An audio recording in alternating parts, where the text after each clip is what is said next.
नमस्कार मंडळी. अखेर केंद्रीय शिक्षण मंत्री धर्मेंद्र प्रधान यांनी आज आपला राजीनामा दिला आणि त्यानंतर आता हे कॉकरोच जनता पार्टीचं आंदोलन हे बंद झाले किंवा स्थगित झाले असं म्हणायला हरकत नाही. आणि हा जेव्हा प्रधानांचा राजीनामा आला त्यावेळेला जंतर मंतरवर मोठ्या प्रमाणात जल्लोष झाला.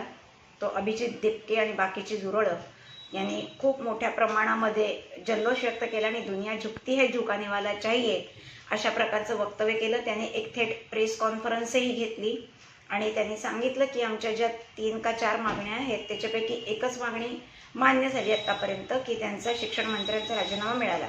परंतु जे 22 विद्यार्थी याच्यामध्ये त्यांनी आत्महत्या केली नीट पेपरच्या लीकमुळे किंवा पेपर फुटीमुळे, त्यांच्या कुटुंबियांना प्रत्येकी 1 कोटी रुपयाचं अर्थसहाय्य द्यावं.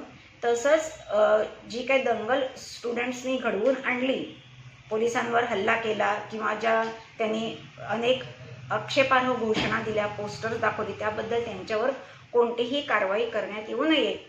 तर आत्तापर्यंत एकच मागणी मान्य झाली, बाकीच्या मागण्या मान्य व्हायच्या आहेत. त्यामुळे हे आंदोलन संपलं असं आम्ही म्हणत नाही असं त्यांनी म्हटलेलं आहे. आता जंतर मंतरवरच ते ठिया देऊन राहणार की सरकारशी बोलणी करणार हे माहीत नाही. वांगचुक यांनी तर 2 दिवसापूर्वीच आपलं उपोषण मागे घेतलेलं होतं आणि त्यांनी शिक्षण मंत्र्यांच्या राजीनाम्याचा आग्रहही सोडून दिला होता. आणि जर वांगचुक यांनी हे सुरू केलं होतं तर केवळ त्यांच्याशी चर्चा व्हायला हवी होती आणि त्यांच्याशी चर्चा करूनच हे आंदोलन संपायला हवं होतं. परंतु आंदोलनकर्ता हा वेगळा आणि कॉकरोच जनता पार्टी ही त्याच्यामध्ये घुसली आणि त्या दिपकेबरोबर बोलणी सुरू करायची, हे विचित्र वाटतं. आज त्या दिपके एक साधा तरुण बोस्टनमधनं म्हणे, तो PhD करून आलेला आहे पब्लिक रिलेशन या विषयामध्ये. ही पब्लिक रिलेशन त्याची दिसली आपल्याला कुठपर्यंत आहेत. आणि जोपर्यंत वांगचुक एकटेच होते तोपर्यंत तिथे कोणी येत नव्हतं. दिपकेसुद्धा 2-4 दिवस होता तेव्हाही कोणी येत नव्हतं. त्यानंतर अचानक मात्र इंडिया आघाडीच्या लोकांनी, विरोधकांनी तिथे हजेरी लावायला सुरुवात केली आणि अनेक विद्यार्थ्यांना, त्यातले विद्यार्थी खरे किती होते हा सुद्धा संशोधनाचा विषय आहे. बरं, नीट परीक्षाग्रस्त मुलं या आंदोलनात किती होती? म्हणतात लाखाच्या वर मुलांनी सहभाग घेतला, त्यातली किती होती हा सुद्धा संशोधनाचा विषय आहे.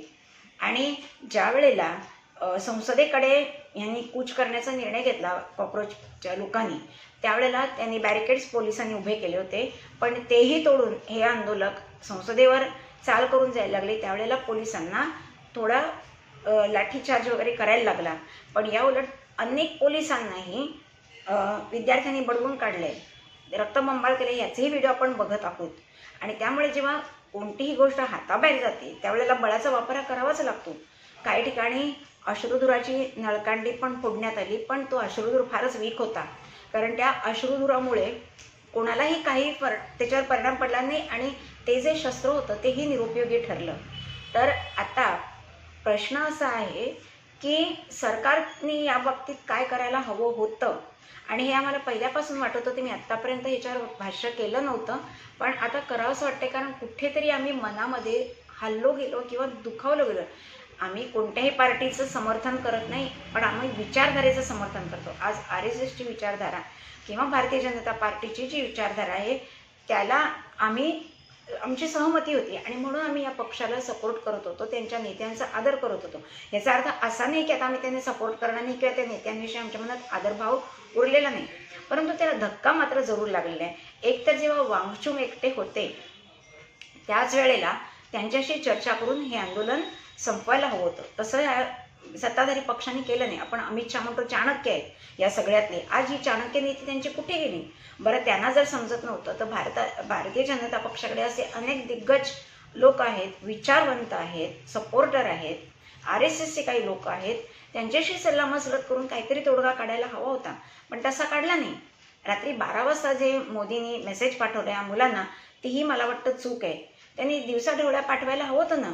त्यामुळे 12 वाजता जेव्हा मेसेज आला तेव्हा त्यांनी सांगितलं, बघा मोदी किती घाबरले. 12 वाजता आजपर्यंत त्यांनी कोणाला मेसेज केलेला आहे का?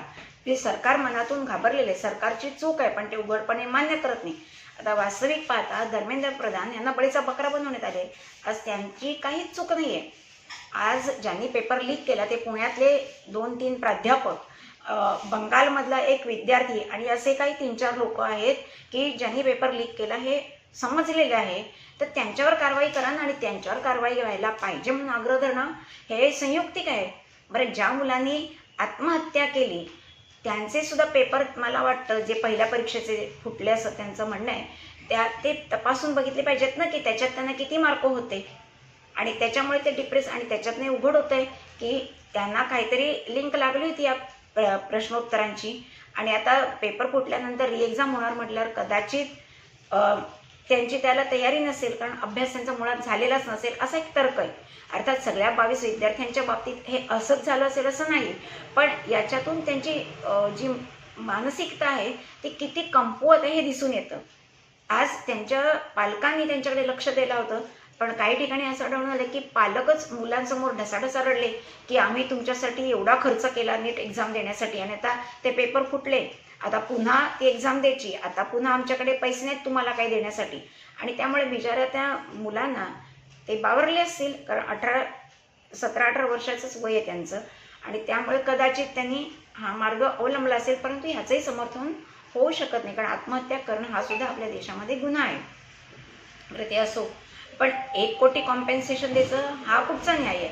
बरं, दिपकेचं आणि कॉक्रोच पार्टीचं असं म्हणणं आहे की ज्या मुलांनी, आता तुम्हाला माहिती किती वाईट घोषणा दिल्या, किती पोस्टर्स वाईट प्रकारची त्यांनी फडकावली, याची मी ते पुन्हा त्याचा पुनरुच्चार करत नाही, पण आज इतक्या नीच थराला जाऊन ही पोस्टरबाजी झाली, घोषणाबाजी झाली, मोदींना इतक्या घाणेरड्या प्रकारे शिव्या देण्यात आल्या, त्यांच्यावर काहीच नाही कारवाई करायची. बरं, यातली किती मुलं ही खरंच नीट परीक्षाग्रस्तांसाठी आली होती, कारण नीटचा मुद्दा सोडून हे आंदोलन करते भलतंच बोलत होते की भारत तेरे तुकडे होंगे, इन्कलाब जिंदाबाद, आणि अशा अनेक प्रकारच्या घोषणाबाजी तिथे चाललेल्या होत्या. मग आज प्रश्न असा पडतो की अशा आंदोलनकर्त्यांवर का नाही कारवाई करायची, आणि याला सगळं फंडिंग कुठून मिळत होतं? आज तो दिपके सगळीकडे VIP गाडीतनं फिरतो, विमान प्रवास करतो, त्याला तर नोकरी चाकरी काही नाही, तो बोस्टनहून आला पदवी घेऊन, तिथे बोस्टनमध्ये अमेरिकेत त्याला नोकरी मिळाली नाही, इथे तो काही काळ म्हणे आपचा सोशल मीडियावर प्रमुख म्हणून काम करत होता, आणखीन काय त्याचे उद्योग असतील त्याला माहिती, पण इतके तर नक्कीच पैसे नाहीत, तो सामान्य कुटुंबातले संभाजीनगरमध्ये राहणार आहे, मग त्याच्याकडे एवढे पैसे येतात कुठून? आणि तिकडे त्या जंतर मंतरवर खाण्याचे स्टॉल लागले होते, हे लोक चापत होते, आणि तेव्हा वामचुंग एकदा म्हणाले की मी इथे आमरण उपोषणाला बसू आणि तुम्ही माझ्यासमोर काय पार्टी करताय. त्यावेळेला मग त्या आणि दिपकेला तर अनेक युट्यूबर्सनी पकडलं की रात्रीच्या वेळेला 5 स्टार हॉटेलमध्ये जाऊन झोपतो, सकाळी नाश्ता पाणी आंघोळ पाणी करून पुन्हा येऊन बसतो. त्यावेळेला त्याला लाजे काजेस्तोर वामचुंगच्या शेजारी बसायला लागलं आणि उपोषण मी सुरू करते असं सांगावं लागलं. पण नंतर म्हणे वामचुंग यांनी त्यांना सांगितलं, त्याला असं सांगितलं की बाबा सरकारशी बोलणी करायची असेल आणि आंदोलन पुढे न्यायचं असेल तर तुझ्यामध्ये ताकद असणं गरजेचं आहे, त्यामुळे तू उपोषणाला बसू नकोस. आणि म्हणून पडत्या फळाची आज्ञा घेऊन त्यांनी लगेच उपोषणही सोडलेलं आहे. आता प्रश्न असा होतोय की सरकार का झुकलं? आज शिक्षण मंत्र्यांनी राजीनामा का दिला? एक तर तुम्ही दुर्लक्ष केलं तर सत्ताधारी पक्षांनी तर कायम दुर्लक्षच करायला हवं होतं, आणि जर तुम्हाला हे संपवायचं होतं आंदोलन तर योग्य वेळेस पावलं उचलायला हवी होती. आणि त्यामुळे आज भारतीय जनता पक्षाचे जे सच्चे सपोर्टर आहेत, कार्यकर्ते आणि सपोर्टर म्हणजे आमच्यासारखे सामान्य लोक ज्यांना भाजपाची किंवा RSSची विचारधारा पटते मानवते, ते त्यांना सपोर्ट करतात, त्यांच्या नेत्यांना आदर देतात, त्यांना खूप मोठा धक्का बसला आहे किंवा एक त्यांच्या मनाला ठेच लागलेली आहे. आणि त्यामुळे आता या लोकांच्या मनामध्ये एक असं वाटतं की आपण आता या भाजपाला सपोर्ट करायचा का? की आपण पूर्वी उदासीन होतो, आपण इलेक्शनमध्ये वोटिंगमध्ये जातच नव्हतो, तसं करायचं. कारण आपल्याला समजतंय की नेहमी संसदेचं अधिवेशन सुरू होतं त्यावेळेला त्याच्या आधी बरोबर राहुल गांधी हे परदेशात गेलेले असतात आणि तिथून ते काही वेळेला येतात किंवा येण्याच्या आधीच इथे कुठच्या ना कुठच्या प्रकारचं आंदोलन सुरू होतं, जेणेकरून संसदेचं अधिवेशन चालूच नाही. आता यावेळेला सरकारकडे ती जी 3 विधेयकं त्यांना मंजूर करायची, एक FCRA म्हणजे फॉरेन कॉन्ट्रीब्युशन रजिस्ट्रेशन ॲक्ट, की जे फॉरेन फंडिंग भारतातल्या अनेक शैक्षणिक धर्मादाय संस्था यांना येतं किंवा रिलिजियस ऑर्गनायझेशनला येतं, त्यांच्या अकाउंट्सची तपासणी करायची आणि त्यांच्या प्रत्येक रुपयाचा हिशोब घ्यायचा. आणि असं करण्यात जे अपयशी ठरतील किंवा जे देणार नाही त्या संस्था ॲक्वायर सरकारला करता यावेत अशा प्रकारचे विधेयक. आणि त्याचमुळे या सगळ्या फॉरेनची जी मंडळी आहेत जे इथे आपला अजेंडा राबवत आहेत अशा कॉक्रोच सारख्या जनता पार्टीसारख्या कार्यकर्त्यांना बेकार तरुणांना हाताशी घेऊन किंवा विरोधी पक्षातल्या नेत्यांना हाताशी धरून मोदी सरकार घेरण्याचा त्यांना पाडण्याचा प्रयत्न करतात. मोदी हटाव या सुद्धा घोषणा तिकडे झालेल्या आपण पाहिलेलं आहे, ज्याचा नीट परीक्षेशी काही संबंध नव्हता. तर त्यांच्यावर त्यांना घेरायचं आणि कुठूनही त्यांचं इप्सित आहे म्हणजे भारत अधिकाधिक मजबूत करण्यासाठी जे प्रयत्न तेच करत आहे सत्ताधारी पक्ष आणि जी विधेयक आणत आहेत ती मंजूर होऊ द्यायची नाही. आता हाच अजेंडा आहे. आता अजून सुद्धा जेव्हा संसदेचं अधिवेशन उरलेल्या दिवसांसाठी सुरू आहे तेव्हा विरोधी पक्ष याच मुद्द्यावर सरकारला घेरणारे, सभात्याग करणारे, विधेयक येऊच देणार नाहीत. आणि असं जर झालं तर मग 2/3 बहुमत सरकारपाशी असून सुद्धा ते वाया जाणार आहे. आणि मग आणखीन या सत्ताधारी पक्षाची अशी चूक आहे की अनेक पक्षातल्या लोकांना त्यांनी म्हणजे ते स्वतःहून फुटले किंवा त्यांना फुटण्याचा प्रयत्न झाला आणि त्यात यश आलं. जे असेल ते त्यांना माहिती. पण ते आज सत्ताधारी पक्षाला म्हणजे NDAला सपोर्ट करत आहेत. काही भाजपात सुद्धा आलेत किंवा काही अन्य भाजपाच्या सहयोगी पार्ट्यांमध्येही सामील झालेले आहेत. त्यांना ते घेत सुटले. हा सुद्धा सर्वसामान्य माणसांना आवडलेला मुद्दा नाही आहे. आज ज्यांच्यावर काही क्रिमिनल चार्जेस होते किंवा ज्यांनी भाजपाला किंवा NDAला अनेक प्रकारे बदनाम केलं होतं आज ते आले. त्यांना तुम्ही सरळ घेतलं का तो 2/3 बहुमत मिळायला पाहिजे म्हणून. पण त्याचा उपयोग होण्याची शक्यता आपल्याला कमी दिसते. कारण आता यातले किती लोक हे खरोखर NDAचे सपोर्टर आहेत आणि कित्येक लोक हे सत्तेत राहूनही उघडपणे नाही पण छुपेपणाने विरोधी पक्षाला पाठिंबा देत आहेत हेही कळणं मुश्किल आहे. आणि त्यामुळे हे जे त्यांनी चालवलेलं सत्र आहे की कुठच्याही पक्षाला जो माणूस आपल्यात येऊन मिळेल त्याला घ्यायचं हेही अनेक कार्यकर्त्यांना किंवा सर्वसामान्य लोकांना आवडत नाही आहे. आणि आता त्याची प्रचिती किंवा त्याचं काय परिणाम होतोय हे आपल्याला दिसायला लागले. त्यामुळे आज फक्त मोदींच्या मंत्रिमंडळातले अमित शहा जे गृहमंत्री आहेत हेच चाणक्य आहेत आणि ते चाणक्य नीती वापरून सगळ्यावर मार्ग काढतात असा जो समज झाला होता त्यालाही धक्का बसला. भाजपामध्ये अनेक चांगले लोक इंटेलिजंट आहेत. अनेक मुख्यमंत्री भाजपाचे आहेत किंवा त्यांचे सपोर्टर आहेत. त्यांच्याशी चर्चा करून याच्यामध्ये काय तोडगा काढायचा याचा विचार व्हायला होता. पण असं वाटतं की सरकार गाफील राहिलं. त्यांना वाटलं की आपल्याकडे 2/3 बहुमत आहे. आता हे काही दिवस आंदोलन चालेल, आपण काही दुर्लक्ष करायची गरज आहे त्याच्याकडे म्हणजे लक्ष द्यायची गरज नाही. पण जेव्हा ते चिघळतंय असं वाटलं तेव्हा सरकारला एक हस्तक्षेप करावाच लागलेला आहे. आणि तो हस्तक्षेप आता शरणागतीचा झाला आहे असं वाटतं. आता त्यामुळे जे शेतकरी आंदोलन झालं होतं किंवा शाहीनबाग आंदोलन झालं होतं किंवा आणखीन तत्सम काही आंदोलन झाली होती ती आता परत उफाळून येण्याची शक्यता आहे. परत ह्याच लोकांना हाताशी धरून सरकारची अशीच कोंडी करणार, परत हिंसक मार्गाचा अवलंब करणार आणि मग सरकार यांना कुठवर कंट्रोल करू शकणार. हा महत्त्वाचा मुद्दा आहे ज्याचं उत्तर आज सरकारने देणं गरजेचं आहे सर्वसामान्य लोकांना.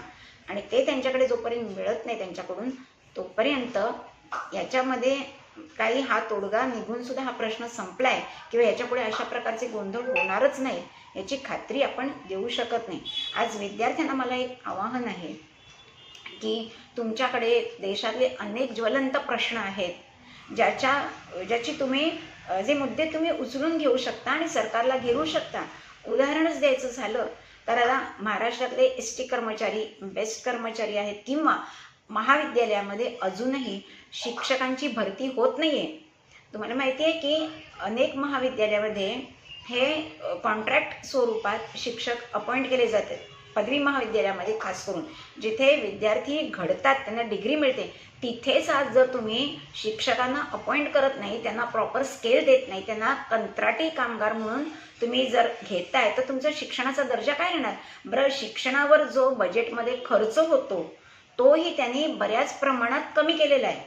त्यामुळे अनेक महाविद्यालयांना अनुदान मिळत नाही आहे आणि शिक्षक हे तुम्हाला कंत्राटी पद्धतीने आणावे लागत आहेत. आज आपल्याला माहिती आहे इस्रोसारख्या संस्थेतनं सुद्धा अनेक शास्त्रज्ञ हे राजीनामा देऊन गेलेत आणि प्रायव्हेटमध्ये गेलेले, प्रायव्हेट संशोधन संस्थांमध्ये गेलेले आहेत.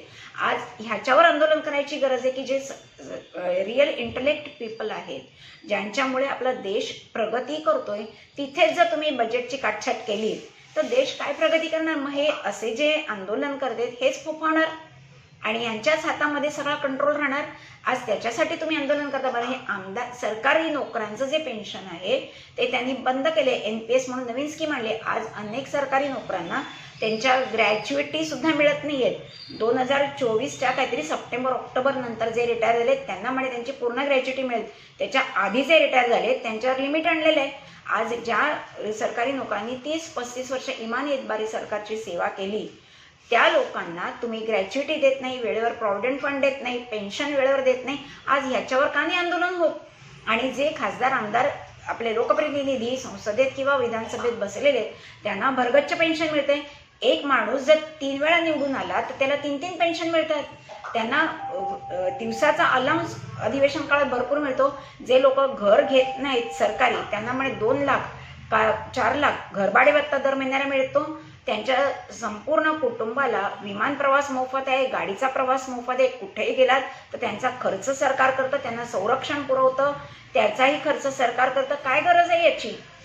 एक माणूस 3दा खासदार झाला, आमदार झाला की याच्यात 4-4 पेन्शनची काय गरज आहे? इथे सरकारी नोकर एकदाच रिटायर होतो. शिक्षक असो, शिक्षकेतर कर्मचारी असो किंवा बाकीच्या सरकारी विभागातले कर्मचारी असो, ते एकदाच नोकरी करतात आणि एकदाच रिटायर होतात.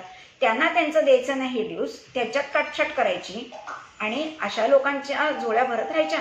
याच्यावर का नाही तुम्ही बोलत? बरं, हे पेपर लीक काँग्रेस शासित प्रदेशात सुद्धा झालेलं आहे, त्याच्यावर का नाही आवाज उठवला जात? आज मला असं वाटतं की भाजपाच्या सपोर्टरनी किंवा RSSच्या सपोर्टरनी हे मुद्दे उपस्थित करणं गरजेचे. भले ते आपल्या सरकारच्या विरोधात असतील, पण आज ही जनजागृती करणं आवश्यक आहे आणि सरकारला सुद्धा कंट्रोलमध्ये ठेवणं आवश्यक आहे. नाहीतर आज आपण म्हणतो की भारत विश्वगुरू बनायला चाललेला आहे, ते सगळं स्वप्नच राहणार आहे. आज वैज्ञानिक सुद्धा जर तुमच्या नोकऱ्या सोडून जातात आणि त्यांना अध्यादेश आणायला लागतो की ह्याच्यापुढे कोणी नोकरी सोडली तरी सरकार जोपर्यंत केंद्र सरकार मान्य करत नाही तोपर्यंत त्या माणसाला जाता येणार नाही. पण 100च्या वर शास्त्रज्ञ तर निघून गेलेले आहेत, त्यांना तुम्हाला आणता येत नाहीये. मग आज या रिफॉर्म्सची खरी गरज आहे. त्याच्यावर तरी आपण आता सर्वसामान्य माणसं काय काय करणार? पण जे कार्यकर्ते आहेत, भाजपाचे सपोर्टर आहेत किंवा NDAचे सपोर्टर आहेत किंवा NDA मधले घटक पक्ष आहेत, त्याच्यातले जे नेते आहेत त्यांनी हे मुद्दे उपस्थित करणं आवश्यक आहे. पण या बाबतीत कोणी काय करेल? आणि खासदार आमदारांच्या पेन्शनबद्दल, भत्त्यांबाबत तर कोणीच काय बोलणार नाही, भले तो सत्ताधारी असो की विरोधी पक्ष असो. आणि आता तर यांच्या संख्या पण वाढणार आहे आणि त्यामुळे सध्या जो खर्च होतोय यांच्यावर, तो टॅक्स पेअरचाच जातोय, तो दामदुप्पट वाढणार आहे. आणि तो भरून काढायचा असेल तर परत टॅक्स स्ट्रक्चरमध्ये त्यांना बदल करायला लागणार आणि हेवी टॅक्सेस मोठ्या प्रमाणात त्यांना लावायला लागणार आहेत. आणि जे टॅक्स पेअर आहेत त्यांच्याच खिशातून यांचे खिसे भरले जाणार आहेत आणि हे कुठेतरी रोखायला हवं आहे. पण त्याच्याबाबत कोणीच काहीच बोलत नाही आणि काही बोलतील अशी अपेक्षा नाही. तर तरुणांना खरोखर देशाची प्रगती हवी असेल, चांगलं सरकार हवं असेल, सुशासन हवं असेल या देशामध्ये आणि देश खरोखर त्यांना प्रगतीपथावर आणायचं असेल तर असे विधायक मुद्दे त्यांनी उठवले पाहिजेत. आणि ते जर उचलून धरत नसतील तर सामान्य जे कार्यकर्ते आहेत आणि पक्षांतर्गत लोकनेते जे आहेत किंवा पक्ष कार्यकर्ते जे सत्तेत बसलेले आहेत सरकारच्या मांडीला मांडी लावून, त्यांनी हे मुद्दे हातात घेणं गरजेचं आहे. अन्यथा हे असंच चालू राहणारे दुष्टचक्र आणि मग तो काळ दूर राहणार नाही जेव्हा विरोधकांच्या हाती पुन्हा सत्ता जाईल आणि हे अराजक आणखीन दुप्पट तिप्पट वाढेल. व्हिडिओ आवडला असेल तर लाईक करा, शेअर करा आणि न्यूज प्रमोशनला सबस्क्राईब करा.